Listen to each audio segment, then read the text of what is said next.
अशी उंची बाबासाहेबांच्या कर्तृत्वाची त्यांनी जगाला शिकवली. भाषा माणसाची माणुसकीची.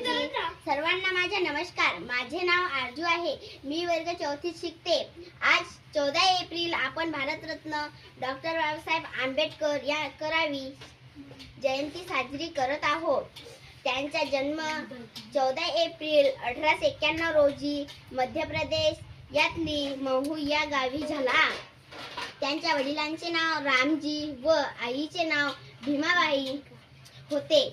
त्यांनी गोरगरीब आणि दलितांचा न्याय व हक्कासाठी संघर्ष केला आणि शिका, संघटित व्हा आणि संघर्ष करा असा संदेश दिला. ते अत्यंत हुशार व मेहनती होते.